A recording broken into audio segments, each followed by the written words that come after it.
But I remember the flight nurse giving me a report, and he was telling me, we intubated, we gave blood, we had to do bilateral needle decompressions. I remember him giving me this huge list of skills and meds that they had given. And I guess up until that point, I really truly didn't understand what a flight nurse role was. I just assumed, they just pick them up and they bring them here. I was totally oblivious to what goes on in the background. So that call, I was the primary nurse on it. I remember thinking, wow, like we have the same license and yet you can practice to a much higher scope than I can. So from that point on, I was like, maybe I need to look into this.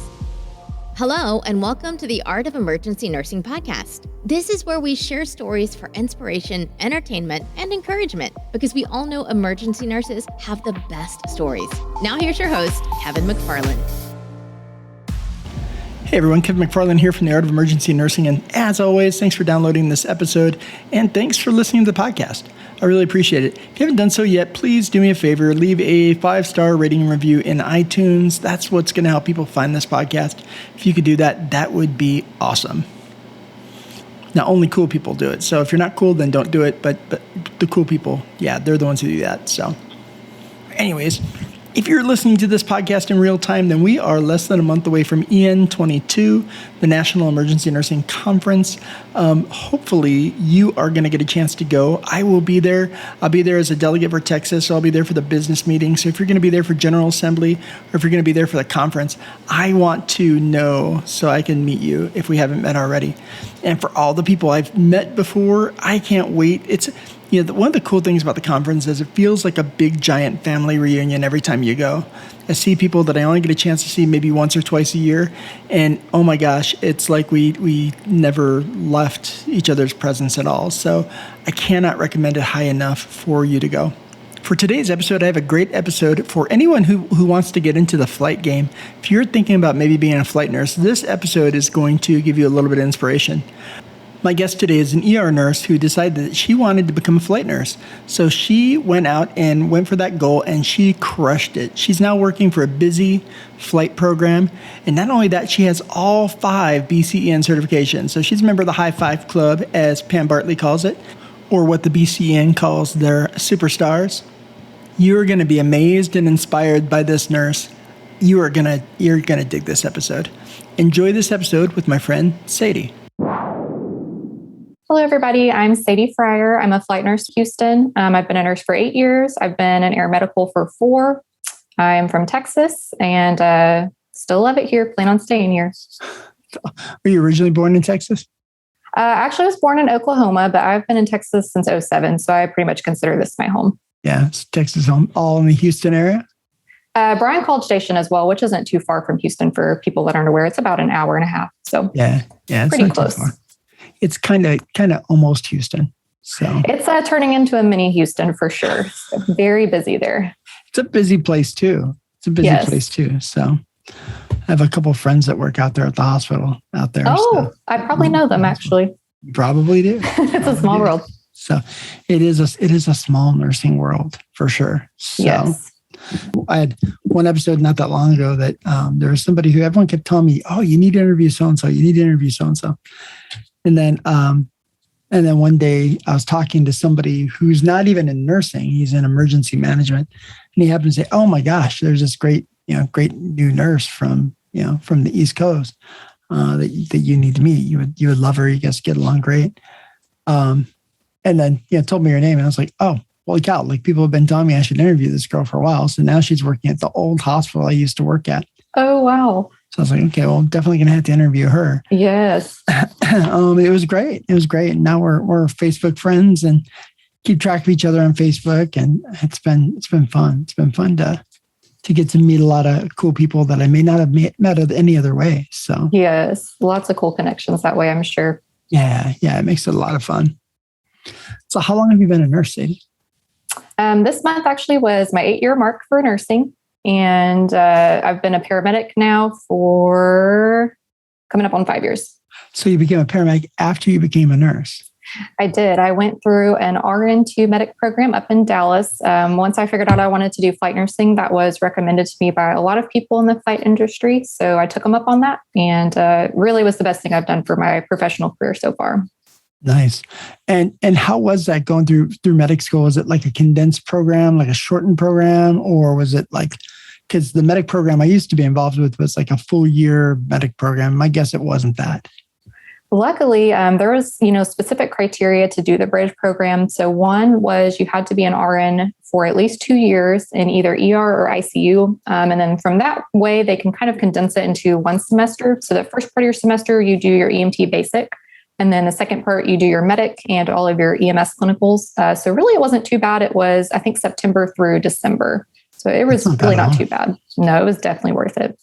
But I'm guessing that was probably intense. That's a lot of information to cover in just a couple months. It was very intense. And to clinical time. Yes. I was really lucky that my boss was very on board with us doing it. We had a small group of nurses that we all did it together, and we commuted and got hotels together. And they worked with my schedule, but it was definitely a lot of time away from home and a lot of structure and just time management. But it was definitely worth the sacrifices. I bet. How cool is that? I think there's a lot of advantage to having that pre-hospital background too. And my guess is for flight, it's probably like that probably helped you a lot with your flight job. It really did. It was extremely eye-opening. I started out in the ER, so I guess in nursing school, or maybe I just wasn't paying attention. I really had no idea what paramedics did. They come in and they drop off patients. And a lot of times it's somebody that they just started an IV on and did medications on. So as a new nurse, I just assumed, it was very similar to nursing. And then the more I hung out with paramedics, and once I started in paramedic school, it was extremely eye-opening. All of the procedures, all of the differential diagnostics, all of just the critical thinking. It's very different from nursing. So it was extremely beneficial for me to go through this program and to work in EMS. And then taking over my flight role, it made it a little bit easier transition to do scene calls and do all the airway management that we do. So it was extremely beneficial. That's cool. That's really cool.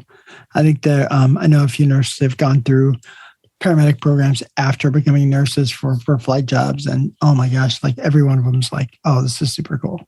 Like this is a cool thing to be able to do. It's very worth it if you have the time to do it. Yeah.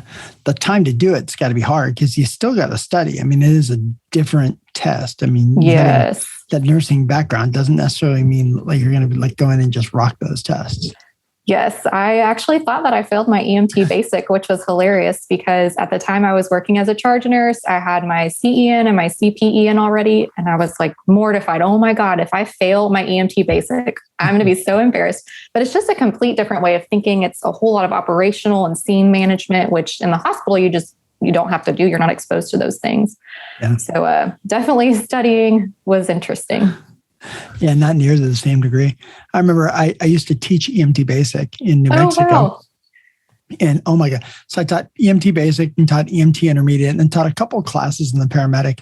I wasn't a paramedic at the time, so I was an EMT Intermediate. So I was able to teach that. But even after I became a nurse, I picked up I think I did a couple of the classes in the paramedic class. I think I did like GIGU and I did behavioral health, which was both were fun. Yes. And that really leaned heavily into my ER experience more than anything else. Absolutely. But the vast majority of the instructors were paramedics already. And I just remember thinking to myself, holy cow, this is going to be a lot of work to try to get this done. Yes. And do that. I wanted to do it. I was a fairly new nurse and I wanted to do the paramedic program. And then it was just like, I just don't have the time to do it and the time to commit to it. And that was going to take a lot of time. So yes, especially these very structured, condensed programs, it is a lot of time sacrifice.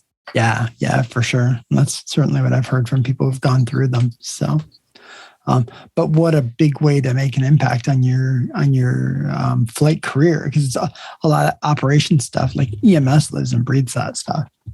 Oh yeah, to them it's second nature. And when you're going from nursing to pre-hospital, it was extremely eye-opening and just trying to be aware of your surroundings.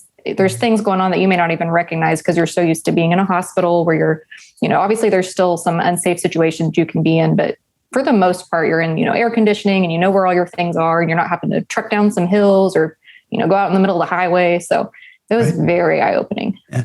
What was the biggest eye-opener when you went out in the field and were actually working working with and as a medic? Oh, there were so many things. I guess, when you're setting up for intubation in the hospital, you're being told what equipment to grab, what medications to give. RT is usually there depending on what kind of hospital you're at to help out and, get the equipment ready. So it was very different to figure out, okay, what induction agent do I need to use? What are the indications? What are the contraindications? What are the weight-based doses? What paralytic do I want to use? What's my backup airway going to be? What size tube do I want to use? There's just so many questions you have to, decide really quickly. Yeah. So that was really eye-opening. And then, of course, obviously going from assisting with a procedure to being the one to perform the procedure, it was a little stressful at first, very stressful at first. I bet. Holy cow. That's like a little, where you're looking around going, okay, where's the doctor? And you're like, oh, there is no doctor. You're like, oh no, where's the blade? I guess I'm doing this. Yeah. But I would say that and EKG interpretation, because, you look at them as a nurse, but you hand them off ultimately to a physician to interpret and sign off on. So you may be 45 minutes from a hospital and you've got to decide what this rhythm is and how you're going to treat it and who you're going to call and activate. So that was also stressful, but very helpful to learn and, get my hands wet on. That's really cool. That's really, really cool thing. I guess I would imagine it just changes like everything in your practice. It really did. And I unfortunately was one of those ER nurses that thought, I've done ER for a couple of years. I'm sure EMS can't be that much different. And oh my goodness, within like 3 shifts, I was like, how on earth do people do this every day in and day out? I had so much more respect and just awareness for what they do every single day. Yep, for sure. For sure. I think it really changes. I'm sure it changes your perspective. I can't imagine it wouldn't change your perspective. Just because it's such a different environment and they have, for as much as we think, you're like, oh my gosh, this place is out of control. You're like going, wait till you get on scene. Yes. And then that's what, EMS will come in and they'll tell you about, oh, here's what you saw on scene. But until you're actually there on scene with them, seeing the same things, it was a whole different universe. Absolutely. So that's really cool. It was awesome. So why nursing? Why nursing in the first place? What's funny is I initially wanted to be a Spanish teacher, and in high school, they let me do an assistant teaching position. And I was also an athletic trainer at the time. And I decided, I don't know that teaching is for me. I wanted more adrenaline and more mess, I guess you could say, more chaos. So I come from a family with, some physicians and some nursing background. So after talking to a couple people, I was like, I think nursing's the way to go. There was a really good associate degree program where I was at. So I started with my associate degree in nursing, worked at a local hospital, and they paid for my bachelor degree, which was super beneficial and very helpful. So it just kind of everything lined up to put me into the nursing field. And it was the best decision I've made. That's awesome. I always tell people that nursing was one of the great decisions I made that I was like, oh yeah, good decision. Yes. Some days it doesn't feel like it, but for the most part, it's been awesome. There are some days that you're just like last week was that week, like the whole week. I was just like, oh. Yes. You're like, what have I done? And it's too late now. You're like, but it certainly takes some getting used to for sure. So, yes. But what a cool thing to be able to do. And we're lucky that we get a chance to do it and learn as much as we learn. So, yes, for sure. Tell me about a patient that changed the way you practice. Someone that's lessons you've carried on with you ever since you had them. Oh, let's see. I would say all of your pediatric cases really stick with you in your mind. And you always think, even if you've done everything perfect to a T and you followed all your protocols and you did it in a timely manner, you always wonder, could I have done more? Could I have been more prepared? So those always kind of stick with you, especially like when you're doing advanced skills like airway management. I really think, all the cadaver labs and all the training and the mannequins that you do, it really prompts you to be like, it's really good that I keep up with all my skills. I really want to learn the new literature. Medicine's always changing, especially, like your AHA, PALS, your EMT-P, stuff like that. So I always just try to really stay up to date. And sometimes you have these hard cases that just make you want to go out of your way to learn more and do more. Yep. You're absolutely right. I always say there's thousands of cases you'll never remember. And then there's like 100 cases you'll never forget. Yes. There's very little in between where you're like, I don't know. Yeah, you're like, I don't really remember that one, but there are some that you're definitely remember forever. For sure. So do you remember when you made your first medication error? Yes, I was a new nurse and it was Bentyl. It was supposed to be IM and I forgot to take the blunt needle off and I think I gave it IV. Ooh. Okay. All right. How'd Luckily, that there go? was no harm. There was no harm. I told the physician right away. We just, monitored the patient a little bit longer. But Yeah. I think everybody at some point makes a medication error, unfortunately.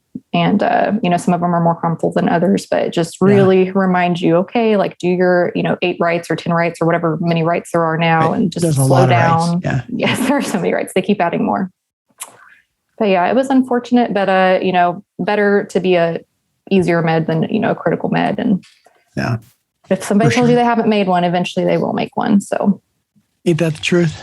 I had one guy who bragged, be like, I never made a med error. I'm like, that you know of. Yeah. You may have, you just don't know it. So yeah, got to slow down and pay attention. exactly. You got to slow down and pay attention. Otherwise forget it. So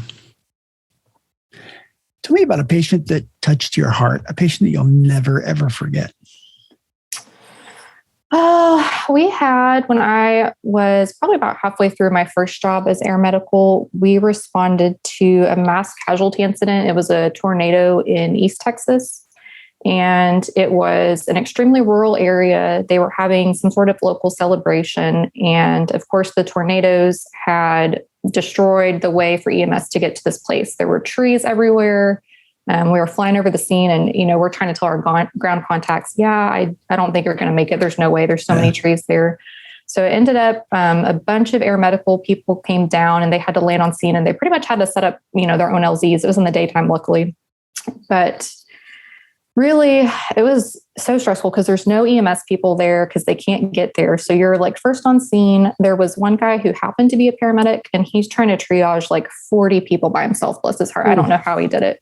So he pretty much pointed out, what he identified as I think it was like 6 or 8 critical patients. So all the air medical providers kind of landed at the same time. There was a sheriff's officer trying to help tell us where to land and stuff. And really, it was such a big impact because the community, all they want to do is help these people. It's their family, it's their loved ones. So we're trying to figure out, like, how are we going to get these people on this one backboard that we have? Yep. And we're trying to figure out how are we going to get them across this way to the aircraft. So the whole scenario really just touched me. And it's really hard to forget because you're trying to help instruct people like, here's how we're going to log roll. Here's how we're going to secure him. Somebody's coming up with their ATV and they're like, hey, we can go really slow if we load them up here. So it was very eye-opening because we're trying to deal with so many different factors that we don't normally have to deal with. But also it was just so touching that the community, they just wanted to help in any way that they can. So that's really it still cool. Makes me want to cry sometimes when I think about it. Cause I think, when we're working ER EMS, we get so just desensitized to the horrible things that we see in humanity and, like the violent crimes, the assaults, stuff like that. So it was just refreshing almost to see people that just want to help and they just want to make a difference in any way that they can. Yeah, that's cool. That's very cool.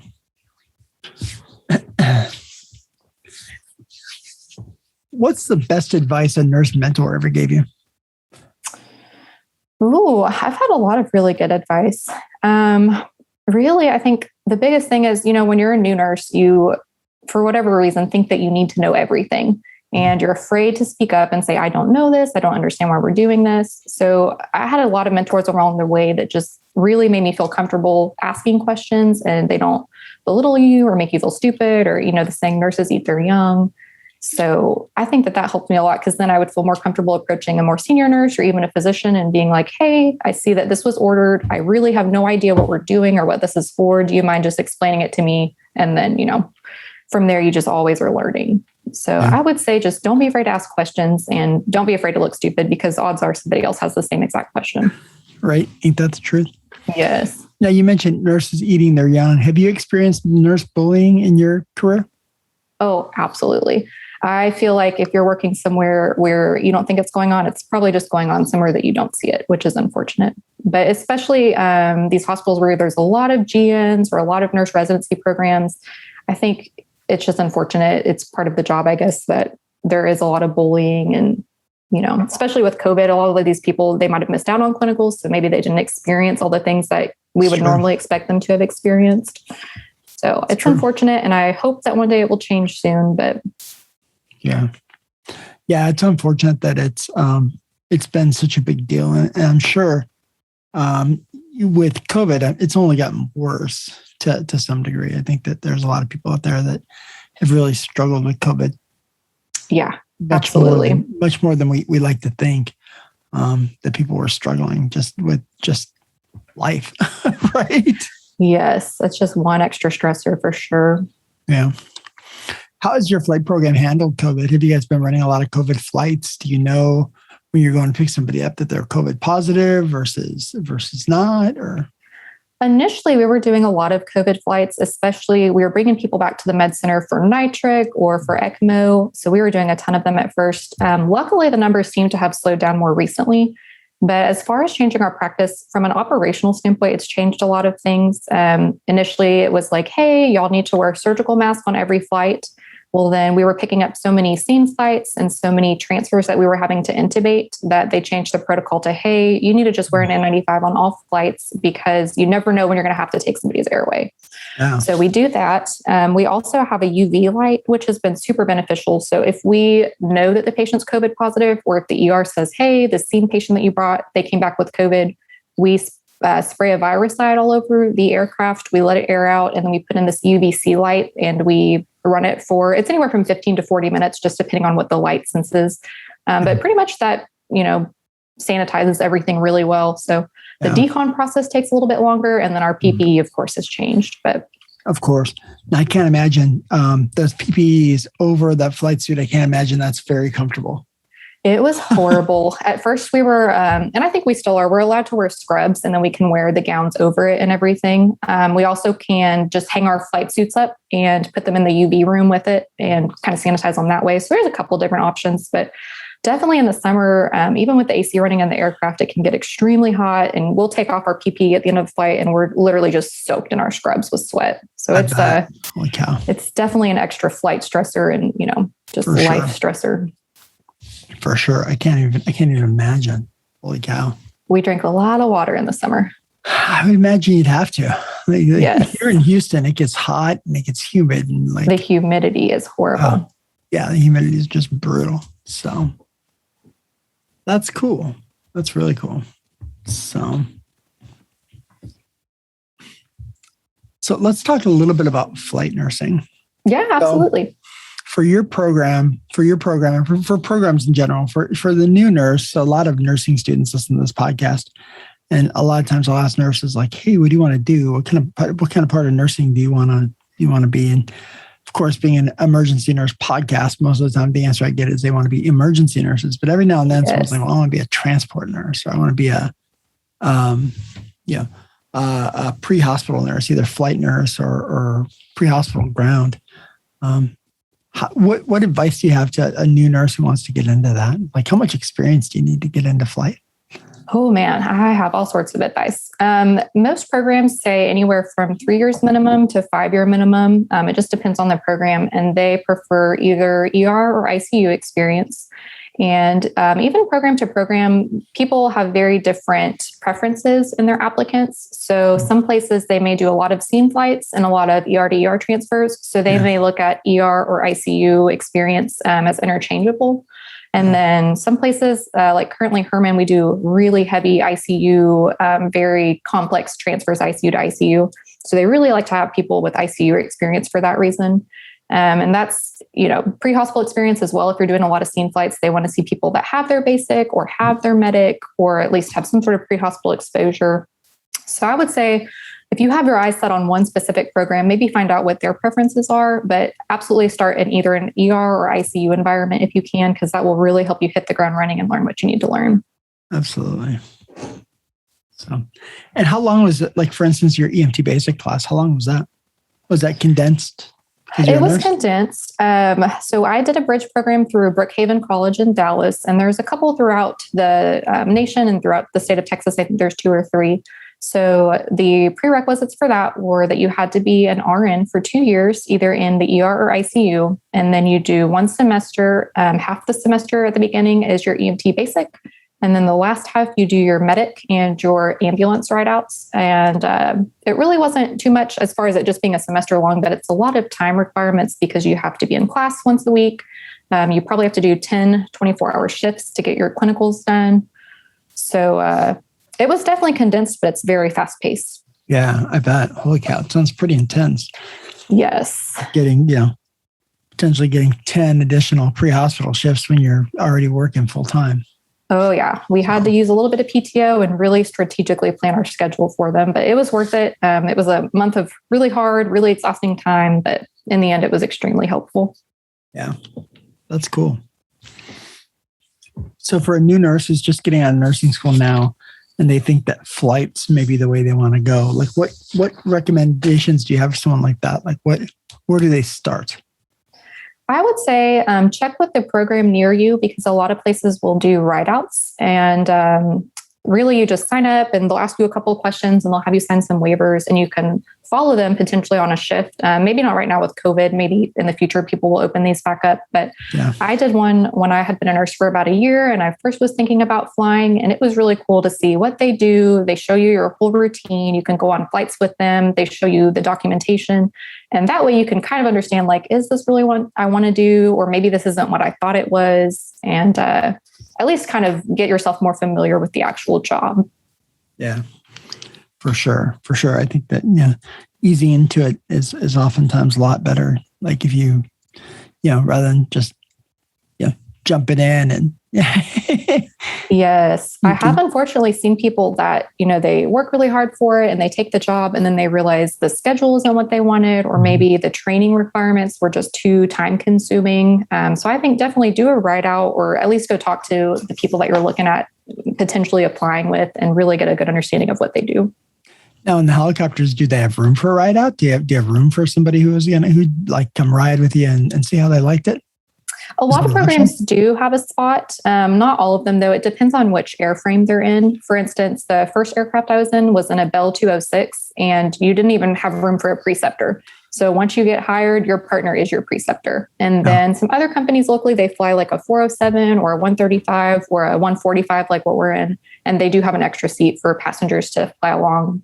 So just depends on where you're at. Gotcha. Now, is your partner typically a paramedic, or is it a nurse, or what? How do they make the mix for the crew?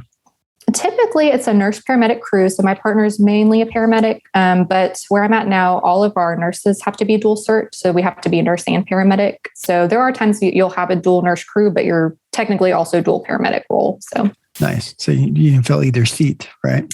Yes. And a lot of companies like to see that on applications because, say, a medic calls in or, people are going on a conference, you can fill either seat. So it helps you get a more competitive application if you have both certs. For sure. For sure. Now, when you applied for your flight program, you didn't have that, or did you have that already? I had just gotten it, I think, maybe like 8 months before I started at my first job. So it definitely lined up really well with my training. Oh, nice. Good for you. That's smart. It was helpful. And when did you know you wanted to make the transition from ER to flight? Or was that the plan all along?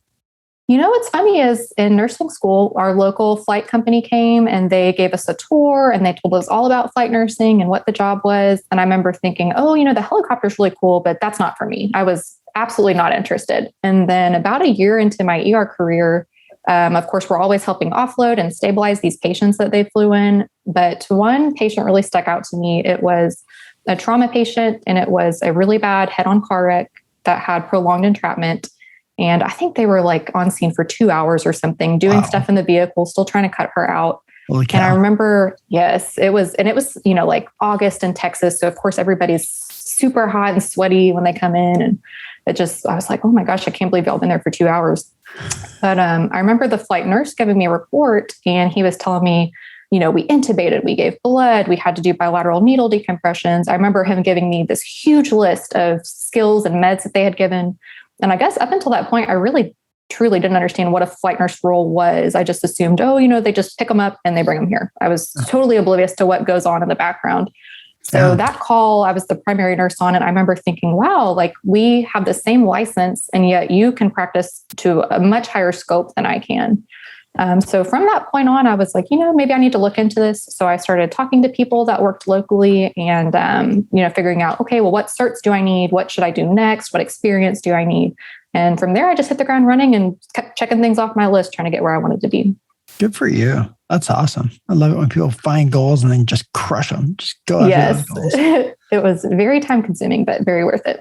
I bet it was time consuming. I know how hard it is to study for those tests, and holy cow. Yes, the review courses are super helpful. And then I feel like once you do one or two review courses, you kind of get a good feel for how they phrase questions or what exactly the test is going to look like. So that definitely helped a lot as I went. Yeah. So how many certifications do you have right now? Currently, I have all 5 BCEN certifications, and I'm studying for my certification in neonatal and pediatric transport. So hopefully I'll have that here within a month or two. Very cool. The neonatal and paramedic transport and pediatric transport, is that a nursing cert or a paramedic cert? I believe both can have it. I think I have seen both people have it, but I'd have to double check. Okay. Because I hadn't heard of that one. That's kind of cool.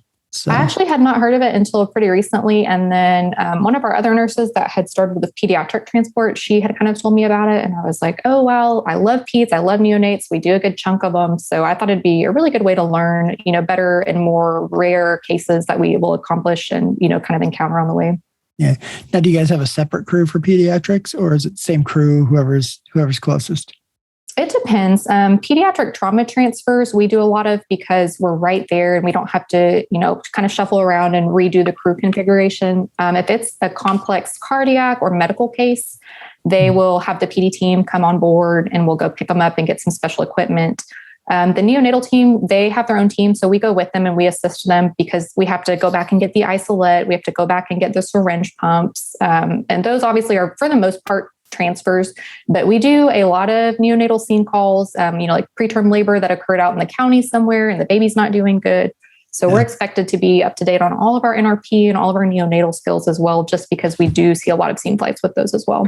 I bet. Holy cow. That's kind of cool. It's very cool. You just never know what you're going to get in flight nursing, which is awesome and keeps you on your toes. So you have all 5 certifications. How hard was that? I've interviewed a few folks who've gotten all 5, and boy, that's a challenge in and of itself. It definitely was very challenging. I thought I did my CEN and then my CPEN first, which were very helpful and eye-opening. And then the TCRN. Yes. The CFRN obviously was the hardest, which as it should be, because, it's a very specialized cert and you're in a very specialized role. So it is expected to be the most difficult one. And then after that, my CTRN was very similar to the CFRN. I actually found it a little bit easier because the flight physiology is not included. So really, once you do one or two, a lot of the questions overlap, which was helpful. So it just was a lot of money and time consuming, but it was worth it. I was talking about this at work today. We were talking about certifications because we were talking about how many CEs you need to recertify. And a couple of the people that I work with, most of the people that I work with in my education role now have whatever specialty certification they have. And then they have the nursing professional development specialist certification, which is like the education. Certification. And so we were talking about it, and one of the nurses goes, "Yeah, then you gotta keep up with 2 certifications." And I'm like, I get it. I have 4 national certifications that I have to keep up with, and I go, and it takes a lot. It really does. Especially even if you stagger them out for the payments, it's still a lot of money to pay every couple of years. It's a lot of money. It's a lot of money and a lot of studying. I took the TCRN when it first came out. I took the pilot, the first group of people that took it, and I was like, I want to take that test again. Like, I'm not interested in taking that test again. I've redone the CEN. I did it once. They had they used to offer an open book renewal, an open book test renewal, and they gave you this big test packet. There was a big trifold, quadfold, like it was this big long test packet, and it was like I think it was like, I want to say it was like 6 or 7 pages, or maybe 8 pages, and it was open book. It was like, here are all the questions. Go figure it out. And because it was open book, they were like super specific, like hard. Like the test was way harder and was known to be way harder than the actual, test. Because they were like, well, if it's gonna be open book, you're gonna have to go look for it. Like, you're not gonna know the answers. That sounds terrible. And it was, but I was like, at the time they were doing a study. At the time they were doing a study, and they said, if you take this test and then keep track of where you found the answers, where you found the answers, what answer you think it is, where you found the answer, and how long did you spend on each question, then they would essentially waive the renewal fee. So I was like, okay, I'm in. Oh, wow. Yeah, that's worth it. Right. So I was like, sure. So I renewed that way, and that was hard. That test took so long to do. Oh man, I can imagine. And then not long after I moved to Houston, I was working at a job where they didn't care about my CEN. They were like, whatever. Yep. They're like, okay, yeah, you have that. Sure. Okay. Mm-hmm. And I let it lapse. No. I moved and didn't get the notification or whatever. And then all of a sudden I was like, oh crap. I didn't get that. I didn't get that taken care of. So I had to take the test again. And I was a little nervous doing it, but then I was like, it's okay. I got this. So I'd been teaching the CEN review. I've taught it, I don't know how many times I've taught the CEN review. So I was like, I could do this. This is going to be okay. Yep. And still the test anxiety is terrible. Went and took the test, and I was just, even still, you're sitting there going, like, I don't want to have to go back and tell people I didn't pass. Like that was my biggest worry. Is like, if you go in and you miss it by one, you're like, you still missed it, and you're like, okay, I got to go back and take it again in a couple months. Yep. And I was just like, that was what I was nervous about. I was like, oh man, I can't embarrass myself. Yes, between that and then having to pay for it again, it's so nerve-wracking. Right. So, and then I was studying for a while. I was studying for the CTRN. Oh, yeah. Because we have a transport team. Oh, yeah. So I started studying for that. And at the time, I was studying for that, and I was studying for the nursing professional development specialist. Oh, wow. And that was the one that my boss cared about. My boss didn't care about anything else. She's like, you can have all those other things, but you have to have this one. This is man. This is the one you 100% have to have. So I was like, all right, I gotta study for that one. And so I was like, well, okay, I can either study for the CTR or TCRN, or study for the AMP or the NPD. So I was like, I better study for the NPD. So, yes. I still want to take, I had the CPEN and I let it lapse. So I still want to take that again. And I don't know if you've heard of Pam Bartley, who does I've seen a lot of people post really good things about her reviews. Her reviews are fantastic. Her reviews are fantastic. Her review books are fantastic. And she called me out on social media and was like, okay, go get your CPEN. And I was like, yes. Okay. So I was going to, and my goal was to get it at the beginning of this year, and I just haven't had a chance. But at some point I want to get my CPEN back. And then I was going to get the TCRN. So then they were like, well, just get the last one and get all 5. And yep. And me personally, I've always been, and this is just my opinion, and I have a lot of varying opinions on that, because getting all 5 seems to be like a badge of honor, on social media. Like everyone's like, I got all 5. Yes, I've seen one of those. And you're like, but you're not a flight nurse. Like it's cool and all. It's cool and all to say you have that certification, but you really don't have that knowledge base. And to me, and this is just my opinion, and I've said this with a couple of flight nurses where I said, to me, taking that when I don't do that job, when I never have done that job and never will do that job, to me seems like it cheapens the CFRN if I was to take it and pass. To me, all it means is I can pass a test. Doesn't mean I have that knowledge base. And that should mean something for the knowledge base. So I will never, and believe me, there's been times when I was kind of going, oh, but then I could, and then I could say I have all 5. But then I always said, no, never, I'll never take it. So it's definitely very unique to the flight environment. So I do always wonder when people take it, like, oh, do they intend to do flight, or maybe they just wanted to learn more about what we do in the transport environment. So it's interesting, what everybody's reasons to get certain certifications. So yeah, I think for some folks, I think that's a lot of it. I think, some people think that they're maybe going to do it. Some people think that it's good to have the knowledge base of what they need to support the flight team. And I think that's cool. But I think there's a lot of people that just do it as kind of a box to check. And to me, that doesn't sit right with me. Yeah, I could definitely see people doing that for sure. Yeah, it doesn't sit well with me. I'm always like, nah, I can't do that. That's not. You should definitely do flight, though. I definitely recommend it to everybody in the, ER and ICU environment that loves that experience. I got to tell you, that was my goal for a long time. And then my goals changed. And I was like, nah, I don't think that's in the cards for me. And my wife would be like, no way, no how, no way, no how. There's definitely a big safety aspect to it. I know a lot of people that started and then, either they got weary or their significant other got weary of just all the risks involved. Actually, my first job in orientation, we go for a week. We went up to Missouri where the headquarters were. And on day 2, we had somebody quit because they hit the ground running in orientation. So they show you photos of actual crashes. They show you actual data. They really want you to be aware of, here's how we mitigate all these risks, but you need to know at the end of the day, what is the potential. And yes. So it's not uncommon for people to realize, they think in their head, oh, it's flight nursing. It's the best job ever. It's so cool, but they don't really think about the risk factors involved. So I've definitely seen a lot of people who, their significant others have kind of really pushed them to get out of that role. Yeah. And how do you handle that? That's your, do you have a significant other and how do they feel about it?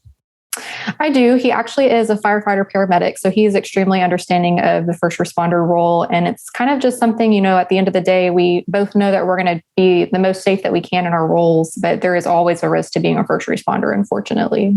But at least, yes, we can really talk to each other like, oh my gosh, we had this happen, or I felt really stressed out in this environment. And we at least can kind of debrief with each other and have somebody that understands what we go through. That's kind of a cool thing. That's kind of a cool thing to be able to have. It's been very helpful in our relationship, especially, you come home and some days you just don't want to talk and the other person gets it. Nobody's pushing for information or, offended. They're like, all right, cool. Yeah. Go to bed, have a beer. That's fine. Yeah. Take some time. Yes. Yeah. What advice would you give people who want to get into flight nursing? Like what's a good path and like, what's a good time to start saying, okay, like maybe now is the time to start thinking about going for the flight? I think if right away, if you're a graduate nurse or in nursing school and that's your ultimate goal, I would say, try to get a preceptorship in ER or ICU, and then really just focus on your certs and learning as much as you can. So for instance, all the time I would have RTs come in and adjust these vent settings. And I, as a new nurse, had no idea what they were doing or why they were doing it. Yeah. So you kind of, after you work with people for a while, you can understand, oh, this person's really approachable and wants to teach, or, you have somebody that maybe is grumpy or having a bad day. So you don't want to, overload them. But just always ask questions, ask your RTs, ask your paramedics that are giving you a report, ask your physicians that are putting in these orders. Just don't be afraid to ask anything that you don't know, because in the long run, you will really understand why you're doing things, what they've been looking at, what labs or what diagnostics have led them to put in these orders. And it really helps while you're waiting for your time frame to come up, like your 3 to 5 years experience. And then during your 3 to 5 years as a nurse, depending on what the requirements are for the flight company you're looking at, work on getting all your certs, taking all of your card classes, all the courses like TNCC or EMT-P that you can, especially just check with your educator at your hospital, because a lot of times if it's within your area or your practice, they'll pay for it, or they may even have a free class at the hospital to take. So I just always talk to my educators like, hey, I'd really like to get my EMT-P, or I'd really like to get my ATCN. What can I do to get in this class? And they really want people to thrive in their environment. And, sometimes they'll have you sign like a 1-year contract or whatever to pay for it. But if you're going to be there for 3 to 5 years anyway, you might as well really take advantage of the education. Absolutely. Absolutely. How much experience are most flight programs looking for to before you're considered? Usually a minimum of 3 years, but depending on the volume and the types of calls that people are doing in their programs, they may want at least 5 years. So for like a pretty high speed program, like pretty high speed, pretty competitive, like tough to get into, how much experience are they looking for? It definitely depends what kind of experience you have. So say you're at TMC in like a really high paced ICU, they will take your 3 years experience, depending on how you test, of course. So what they'll do is they'll look at your resume first and see if you meet the minimum requirements, which is the 3 years. And then they'll call you, you'll do a phone interview, and they'll kind of get a feel for what your knowledge base is. They'll put you through a bunch of scenarios, and they'll ask you to interpret EKGs that you're not even looking at. So they'll tell you like, oh, we have elevation in these leads, we have depression in these leads. So in your head, you have to really think quick, like, okay, what does this look like? What meds am I going to give? How hard is that? Holy gosh. It was so intense. I was so just like nervous and petrified when they did that. Oh, you're like, I can't even see it. Yes. And this was pre-COVID too. This was just part of the normal screening process that they do for the interviews. So if you do well on the phone interview, then you'll get a in-person interview. And what they'll do there is, like we have people from all sorts of experience testing. We'll have people that have done PDICU, CVICU, medical ICU, people that have worked all over the place as far as geographic regions. And they will do a written test, which is extremely intense. Then you'll do scenario-based testing, and then you will do a panel interview with peers, and they'll put you through more scenarios. They'll ask you a lot of just like corporate type questions. So really, 3 years minimum is the experience that you need. They prefer to see ICU, but it really ultimately depends on how you test. So they want you to really know all of these scenarios and questions and have a really diverse experience level and background to be able to pass everything. Yeah. Oh, holy cow. And would having your paramedic, I would assume having your paramedic 1 would help you in the testing, but 2, does that put you on a shorter list? Does that give you like easier consideration or? Yes, we were always requiring people to be dual cert up until recently. And even now they really want to see people dual cert because we do so many scene flights. But also it helps you a lot with your testing. So, in nursing, when you do interviews, they're usually more corporate. When you're doing an EMS or especially a flight interview, you're in front of a mannequin. They're going to expect you to intubate. They're going to expect you to know all these protocols and meds. So really having your paramedic not only makes you look really good on paper, but it really helps you learn and really understand the testing and what they're testing you on. Yeah, for sure. For sure. I think that'd be a big advantage because I remember there being, I taught EMS prior to going to nursing school, and even through nursing school, I taught EMS, and like EMS was hardcore. EMS is very hardcore. I remember teaching EMS, and we had a thing where you could have one test under an 80, but it couldn't be under a 70. Yes. And if it was, you were just done. At any point in the semester, if you had a test that was 68, your term's over. And if there was you had 2 that were 78, your term's over. Yep. And that was the norm. That's what we did. And I remember the first time I got I think I got a 78 or something on a nursing exam, and I was like, they're kicking me out. I'm done. I'm done. They're gonna toast me on this one. They're like, you're passing. Like, what do you complain about? You passed. And I was like, what's passing? And they're like, anything over 70 is passing. And I was like, oh, yeah. Okay. I'm like, oh, then I'm good. And they're like, yeah, just don't make that a habit because yes. So but we were, and then when I told them, when they were saying, when I was sitting there going, oh my gosh, I was really worried thinking I was out. She was like, why would you think that? And I go, because for EMS, that's the case. And they were like, we had no idea. So they had no idea that EMS was like that intense. And, but I remember just the absolute, just the knowledge base of the nurse. Yes. It's just so much. It's very broad. Very broad, where paramedics, you can kind of focus it in. You can kind of focus it in on a handful of meds or protocols and kind of focus on a handful of emergencies. In nursing, it's like, I remember one of the paramedics asking me once when I was going to nursing school, they're like, well, what meds are in your scope of practice? I'm like, all of them. Everything, yes. This whole textbook. I'm like every single med out there. And they're like, well, how do you remember them all? I go, well, you don't. Yeah. We have lots of reference libraries for that. Lots of reference libraries. Yeah, I don't have to remember everything. I just need to know where to find the information. Yes. Which is a little bit different thing. So that's cool. Well, this is really cool. I think this is, I think I have a lot of people who listen who are nursing students or brand new ER nurses. And a lot of them I know are thinking flight down the road. So it's always great to see someone who's in that flight role and doing it. So that's always something that I think people get a little inspired by and will be excited to hear. So yes, it's definitely well worth the sacrifices that you have to make to get to that position. Yeah.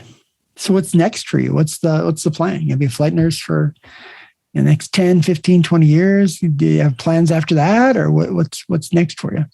What do you think? What's funny is I spent so many years always having, another goal and another goal to get to where I am now. And now that I'm here, I'm just really, focusing on studying, working on getting my CNPT certification and just learning as much as I can. And the great thing is we do such a diverse patient population. We do, neonatal through adult. We do all these CV ICU transfers with ECMO or Impella. We do lots of traumas and lots of scenes. So there's always something I can be reviewing or something new or new research coming out that I can be reviewing. So really, I'm just trying to focus on being the best flight nurse that I can and really making a difference in our community and with our program and just learning something new every day. Good for you. That's awesome. And now you mentioned your medical director is fairly involved with your program.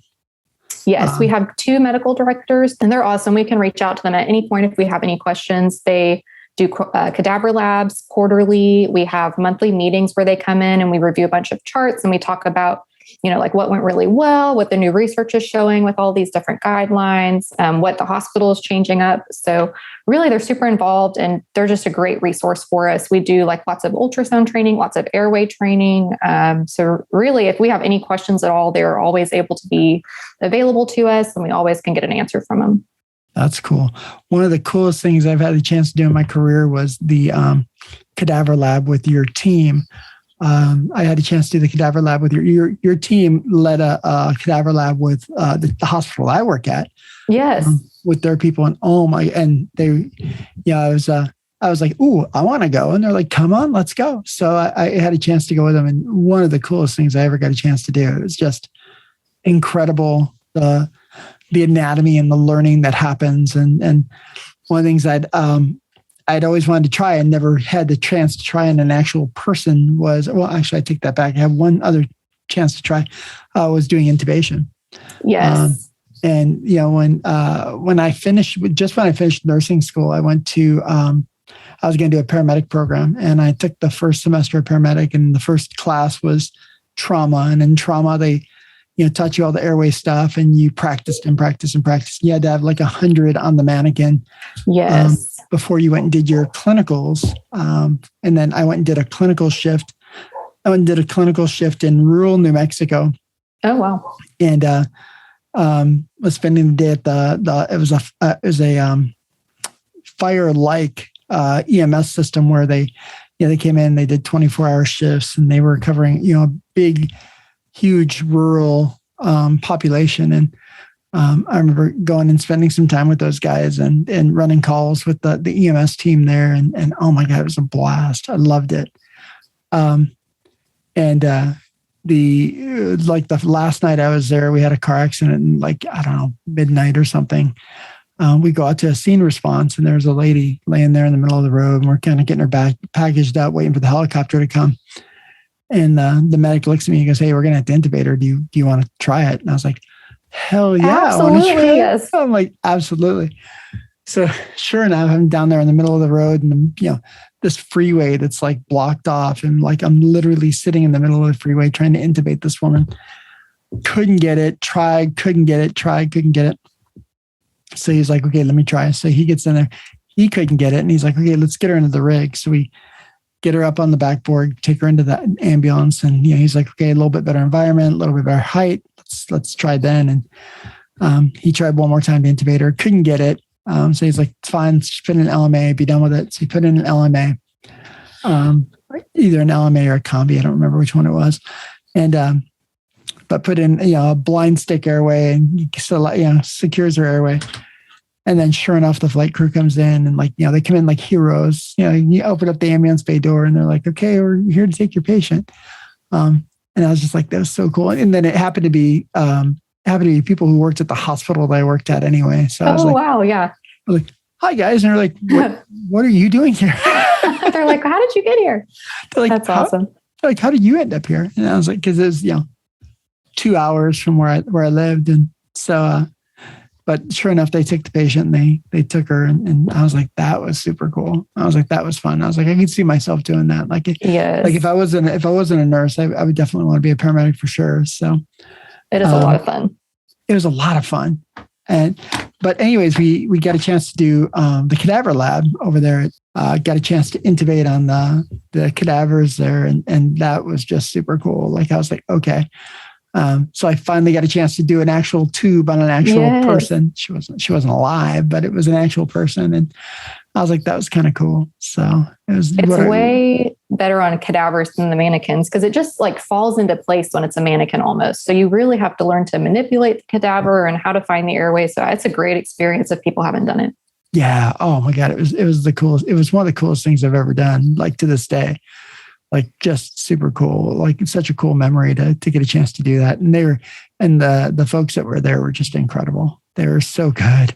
Good. I'm so glad to hear that. Yeah, they have us do it quarterly still. And, we'll do our regular intubations and then they'll come in and they'll inject a bunch of fluid into the vocal cords and stuff. So we can really get good with difficult airways and identifying anatomy and, fine-tuning our techniques and stuff. So it's a great experience to keep all of us up to date with our airway, especially our surgical airways and difficult airways. So really, it's been so beneficial. And our medical directors are always there to give us tips and kind of show us their techniques, which has been really a great learning experience. That's super cool. What a cool thing. What a cool way to learn. Holy cow. Yes. This program is all about learning and just staying up to date with everything, which has been so awesome. That's awesome. I like that a lot. Me too. The last question I always ask people is the hardest one. And the question is a question called 3 things, where I'm going to ask you to give me 3 things a new nurse should always remember and 3 things they can just forget. So the 3 things to remember, which we kind of already covered, was always ask questions. And like we were talking about earlier, if you have a question, odds are somebody else has that same question. So just don't be afraid to ask it, especially if it's a new protocol that you're not familiar with, or maybe a new lab set that you don't understand why you're drawing it and you want to know more about what you're doing for your patient. Don't be afraid to ask questions or use your resources like your RTs, your medics, your PAs, your NPs, your physicians. Number 2, I would say don't be afraid to step out of your comfort zone. Like when I went back through medic school, I was just so confused and in a daze at first because it's just such a different environment. But ultimately, doing my clinicals and then working on a truck for 2 years, PRN, really helped me be a stronger clinician and be so much better with my skills and just more comfortable. 3, I would say own your weaknesses and recognize your strengths. Like when I first started as a nurse, I was terrified of peds. I was terrified of neonates. So I went out of my way and I started working with neonates. I went and got my certs. I was really involved with all the PD workups that we had in the ER at the time. So it just helps you really understand, like, okay, here are my deficits, especially if you want to do flight. Know that you are going to encounter every single patient population. So figure out what you don't know or what you're most scared of and really study that in the meantime. Yep. And then, of course, recognize your strengths. Like it's always good. We all focus on the bad. It's hard sometimes to remember, like, you know what, I'm really good at this. I'm an expert in this area. Just give yourself a pat on the back when it's needed. And then as far as 3 things to forget, I would say forget about all the rejections that you'll encounter, especially with flight. Sometimes you may apply multiple places or multiple times and not hear back. Just know it's sometimes extremely competitive, or maybe they're waiting on a certain amount of applicants. Like where I worked at first, it was really rural. So they would wait until they had a certain amount of applicants, and then they would bring them all in to test at once. So no, if you don't hear back for a few months, they may just be waiting on some more applicants before they fill the spot. Forget about people who discourage you. There's always people that are going to want to see you fail or see you accomplishing your goals, and they're going to be upset that maybe they're not accomplishing them or maybe that you're doing well. So just really focus on the people that are super helpful and want you to succeed, and just discount the ones that are discouraging you.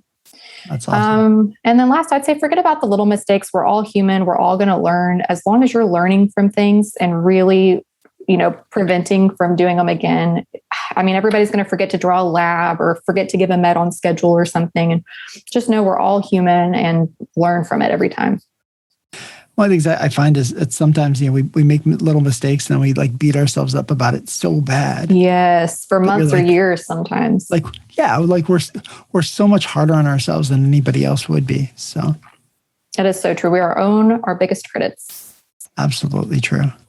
Well, this has been a lot of fun, and I can't thank you enough for doing this with me. This has been fantastic. So. Yes, thank you for having me. This was so fun. It was nice to meet you and catch up with you. Thanks for listening to the Art of Emergency Nursing podcast. Make sure to subscribe to the podcast and follow us on Facebook.